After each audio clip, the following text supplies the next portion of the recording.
A very good morning to you wherever you are. Thank you for choosing Y in the morning. I believe that you're having a fantastic day. It is a Monday. It is Man Crush Monday with me. My name is Ram Aguko.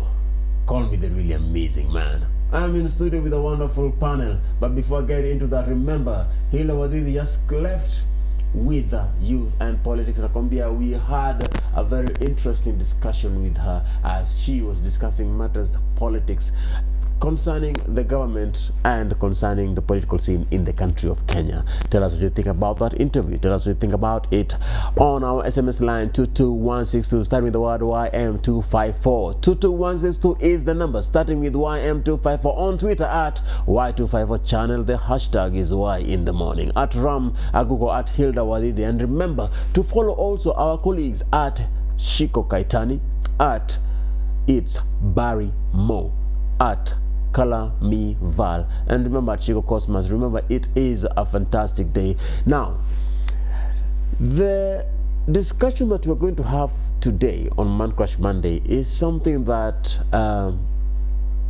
it has been going around. It has been moving for quite some time now. It is all about matters dowry.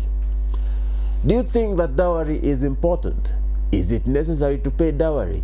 Is it something that should be happening, or is it a culture that we picked from somewhere and therefore we should not own it as our own? What do you think concerning this? Do you think that dowry should be paid either by the men or by the women, by the gentlemen or the ladies? Who should pay dowry? Do you think that dowry is a necessity? Give us your comments concerning this. 22162 is the SMS line, starting with the word YM254. Give us your opinions, give us your feedback. To help us in this debate, I am joined by a panel. These are people who will blow up your mind. They will give you words that you... We were talking a few minutes ago and I could hear them, and tayari walikuwa karibu kuchoma hii studio yote na maneno yao yote. Nakwambia, ladies and gentlemen, tuanze tu from huko ama from hapa? Nani nataka kuanza? Ladies first. Okay. Ladies first. Just give us a comment. Okay, Fanuel Lamonde. Actually, anyway, mimi ndaongea kwa Kiswahili. Ndio mnielewe vizuri. Kuhusu hii maneno, lazima utumie lugha nzuri sasa. Lugha nzuri kabisa ndio mtu asikie vyema kabisa. Sasa ukiangalia maneno kulipa mahari, si ndio hiyo sasa? Both sides. Mimi kama mwanaume, I'm on the front line ya kusupport kabisa. Ask me why. Why? Why? Unajua yenyewe wakati umeenda umechukua mtoto wa mnyumba umemleta kwa nyumba pale, si ati anakuja kufanyia kazi ama anakuja kufanya vitu kwa nyumba bila yani for free. Lazima uonyeshe ile appreciation kwa wazazi wake na pia kwa familia, the family yenyewe. Unaongea asante sana. Asante bwana, unaona. Hata ingewezekana mimi ningekuwa tukiongoza hii kazi, mimi ningeamua sasa dawari inapeana kuanzia. Sasa mimi natoka, mimi ni Muluya hiyo. Nimesikia accent yako. Unasema tu asante bwana. Huko kwetu mimi naona at least ikiwa kitu kama kitu kama 50 kuendelea hivi na ng'ombe karibu kadhaa hivi, karibu 10 hivi hizi kwa mbaya sana. Kwa sababu unajua Muluya kitu ya kwanza akisha kuleta kwa nyumba, mahitaji yote utapata. I'm talking from experience. Wewe experience hiyo umetoa? Hii experience inatokana na vile unajua tunatembea mitaani nyumbani kule mbali hivi, hata wazazi unaona kutoka kwenyu pia. Zile kazi madha anakufanyia pale nyumbani, alafu unasema tuwezi mzee asilipe. Okay. Turudi hapa hivi kando yangu. What do you say? Me, first of all, I'm completely against this whole idea. There was a certain time that this was acceptable, but times have changed.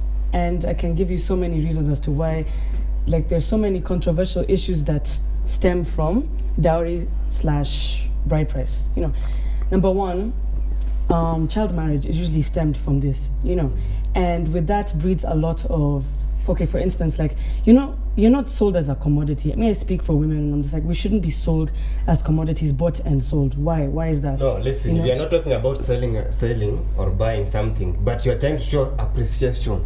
So, what so are you- is are you saying that dowry is like It's a form of a appreciation. form of purchasing a good? Like, No, no, no, like, no. is it a is price usually tag? viewed as purchasing a good. let me That's use how. that term. That's the controversy. What- You know. Wacha tusitumike hilo jina, but dowry ni kama ni ile kurudisha asante. Si ati tunanunua, si ati tunanunua, but tunarudisha asante. Sawa. Hiyo ni yako, si ndio? I will come back to you guys. I'll come back to you. Tukuje kwako sasa. I agree with him. It's a form of appreciation to my parents kwa kunitunza, kunilea. Wewe venye umenichagua, si umeniona mimi ndo nafaa, si ndio? So una appreciate wazazi wangu kwa kunilea venye umeona ni sawa, unataka kunioa, mimi ndo nitaenda kuosha nyumba, nitakuzalia watoto. Yes. I will be there for you. Na si mwanaume anaenda kukupatia watoto, anaenda kukuprovidea Watoto nyumba. bila mimi, utapata watoto waje bila mimi. Si ni You can't provider. make kids without me. But like that's not the only role of a woman. Like I said, times have changed, and also we're looking at it in such a black and white. Imagine I understand what you guys are saying, because you guys are looking at it from a positive way. But now, when you're just being like sold up as like, it's kind of like an economical commodity. Yeah. You see, like there's so many like you just back me up from a guy's point of view. Let me hear your word. For me, I'm completely against it. First of all, times have changed, and nowadays dowry is a form of, it's now commercialized. Like it's a way of getting money. So you find like it's not like a way of giving Thanksgiving as it It's like used an to be. investment, Yeah, you know. It's This not a way of day- appreciation. this day up to day, as in It doesn't have to be money. yeah, But even livestock, It- it's it- still an it- exchange. it is of always one thing something for that has a another. price It's like a tag, right? barter Jana trade. shopping Yes, kwa nyumba, hiyo yes, sitakuwa ndio. form of appreciation. But most African cultures that they're shopping too, no, people want money, people want livestock. That's But always been a let me fact. put into perspective here. A couple of months ago, there is a guy by the name Mbogo, and I got this online, and the story was published on a newspaper. And this man is from Embu. The man paid dowry, akalipa seme kama 60,000 hivi. He set aside 60,000 for the bride price, and then akatoa around 40,000 to cater for rent, tents, chairs, food, and public address systems. So that's like 100 G's zikaenda hapo hivi. And then on that morning, the lady called him. Sijakunywa maji ndugu yangu. The lady called him, and then anamwambia, hey, aunties na uncles wamesema ile pesa ulitoa haijatosha. So the guy said no problem. He added 20 G's. Now he left his place with, of course, his people, and they were going to visit now the homestead. Now on their way, since hawajui njia, wakapotea na bahati mbaya wakaenda kwa nyumba ingine. Uncles na auntie wakakasirika, wakasema that because of that kuna fine. He ended up paying another 20 G's. Now on that day, kila makosa anafanya fine 20 G's, fine kama umeenda kwa nyumba ingine, and then there's another fine that alipatiwa because after he started talking with the lady, height ikaanza kuingia, sijui urembo wake ikaanza kuingia, akasema mwongea vibaya, fine 50 G's. That guy nakwambia, he left the home without the lady, akasema hii wacha ikae. Exploitation. Don't you think that this is an example of exploitation? Yeah. Watu si wana exploit watu kutumia hii mambo ya dowry. exactly. Are we going through it in the right way? If you'd say it is a token of appreciation, there are some people who con one another Exactly. through the same Precisely. dowry. Yeah. Yes. It's a Uh-huh. way of exploitation, because you find, as in, unaweza pata for other tribes and communities watasema first of all they will look at your net worth or your social status. So unapata kama wewe unapataga wanajua wewe ni news presenter fulani Y254 so wanajua huyu tunataka pesa yake mingi lazima atoe kama 1 million ndio achukue dota wetu. We find it so it's a way of exploitation. Jamaa unajua lazima simu way of exploitation. Utazima for real. Let's not ignore your financial background. Really does matter when it comes to these things. Exactly. It definitely does, because once they know your net worth, they're like, hey, by the way, this one, instead of 100 cows, so we just give them like 500, so we just milk it some more. 500 what? Like cows, I'm just saying, in the event of like, they're like, hey, yeah. Or even they increase. Or just to uncivilized people. I believe that was who was uncivilized? The one who paid the dowry, or those who exploited the one paid the dowry? The man. I feel like they were very uncivilized because mtu mwenye amesoma na akili zake haizi kwanza kukutumia. Listen. Tunaangalia in this perspective ya kwamba wacha tusione zile ati kwa anajaribu kuchukua advantage that so and so is working somewhere or he is working somewhere, but tunaangalia in this way that wewe umeenda kwa kina msichana, umepata msichana amefundishwa ako maybe earn kitu kama 600,000, maybe she's not married, but wewe umeenda hapo unataka kumchukua mlete kwako. Wakati unataka kumlete kwako hivyo, unataka kumlete tu hivyo bure tu hivyo tu. Na si ndio ama ni appreciation. Hasa nikuulize swali hapa. Kila saa ukienda kwa tembelea, si lazima uende na pesa? Hiyo lazima. Ukienda kwa tembelea, sivyo? Lazima. Baada ya kulipa bride price. Sasa appreciation inakuja, you've appreciated them today. Dowry wanga ishi, wacha nikwambie. According to what dowry ishi for the parents. For some communities it's continuous. It's continuous. So dowry never ends. It never ends. For some communities.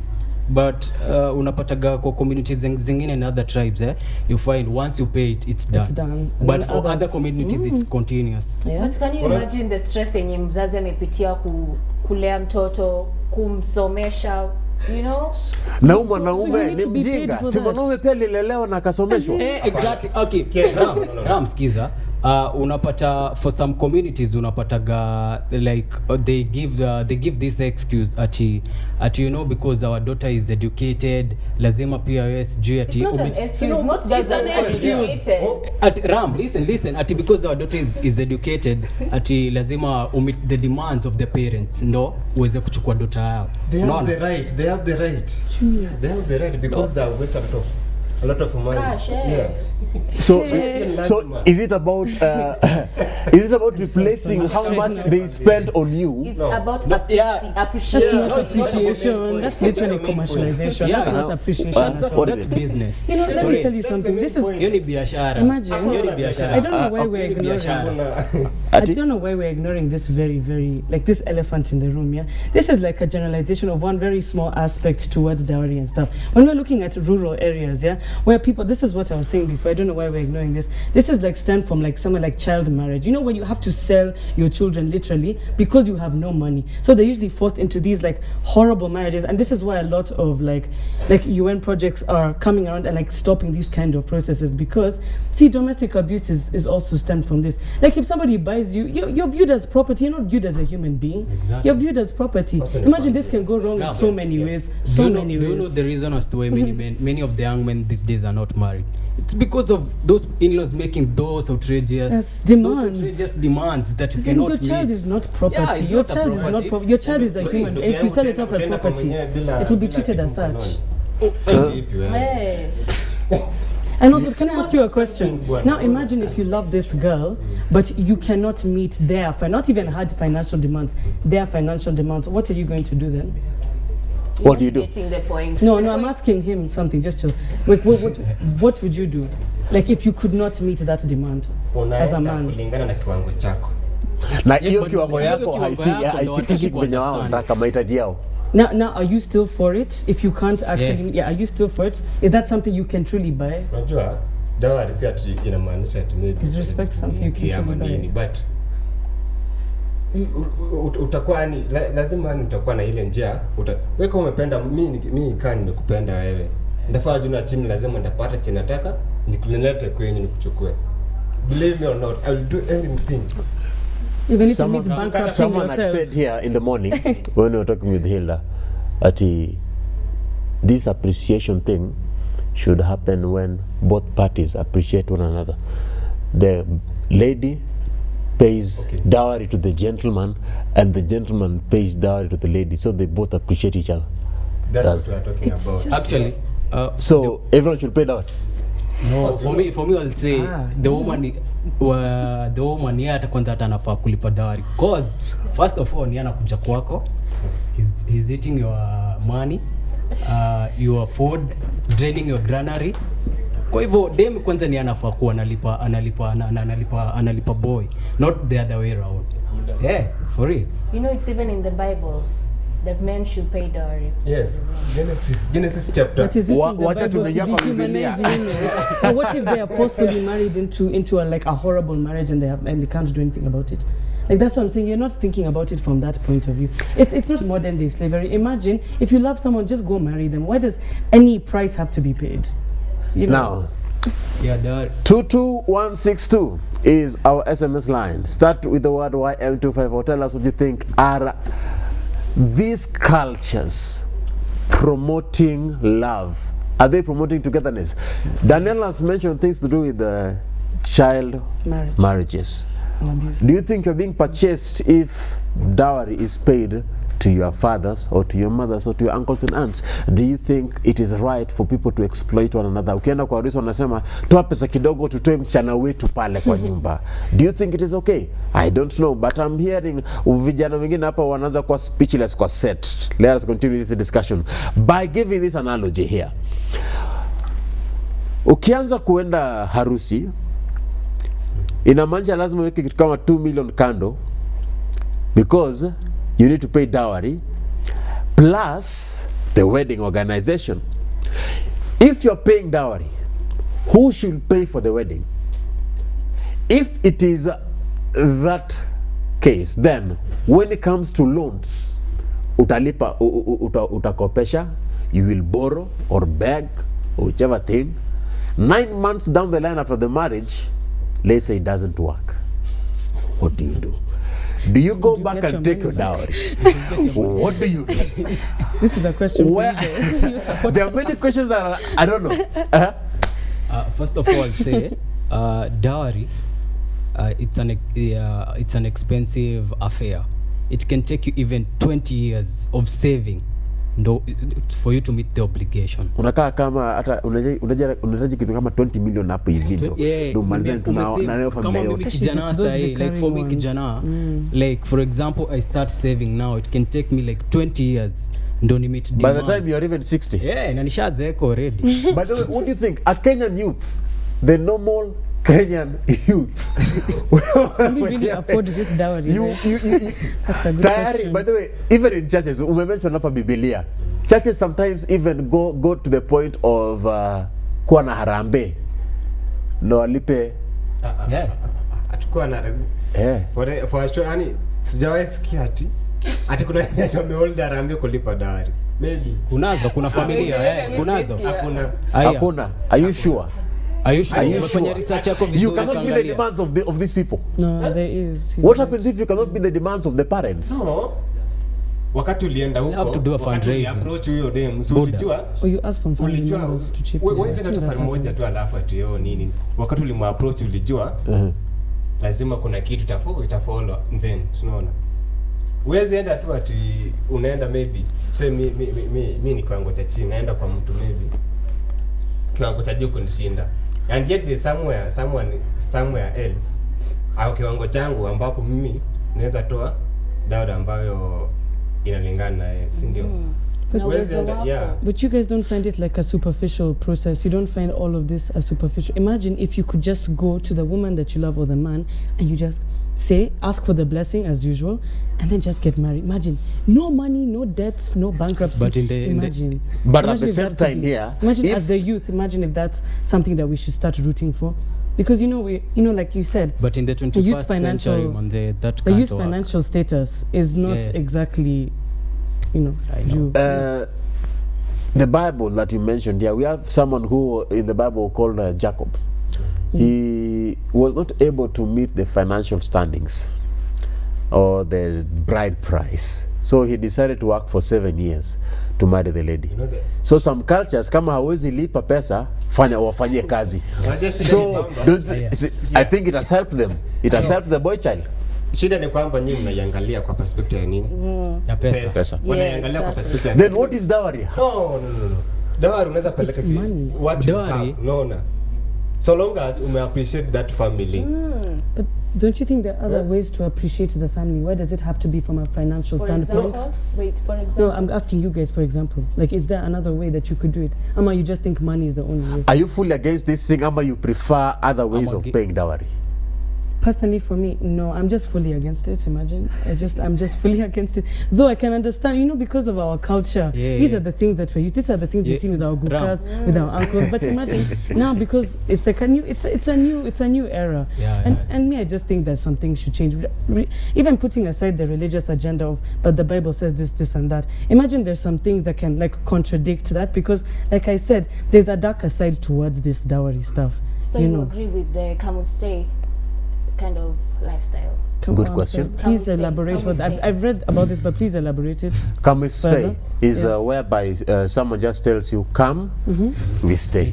Together. Yeah. But there's a No, most. nothing. No dowry, no nothing. But I mean, think about modern day relationships right now. Like, usually the next step when you're in a long term relationship is either like you move in together and then maybe marriage. Like, seriously, imagine most of the time that's what happens in modern day So you relationship. agree with that? And Ram, I do agree. Yeah, in the dating process. So imagine I do agree. it is not a must that you put a ring on it. I think that should be a long term goal, but not immediately. Like, obviously. How long? For me personally, okay, psychologists say it takes 3 years to truly get to know somebody. So if you guys can surpass that 3-year mark, then you might as well. If you're not, that's not dating. Now that's like you're doing a But now course. this or is something. Africa. It's like you're doing a course. This is Africa. But Yeah, imagine for that. me- But I know people who do that in Africa. That's the thing. Now, let's talk about women empowerment here. normal. There is something that really caught my attention. An MP from the coast decided that she was not going to continue with the marriage, and she returned all the dowry to the husband's home. This is Malindi MP Aisha Jumwa.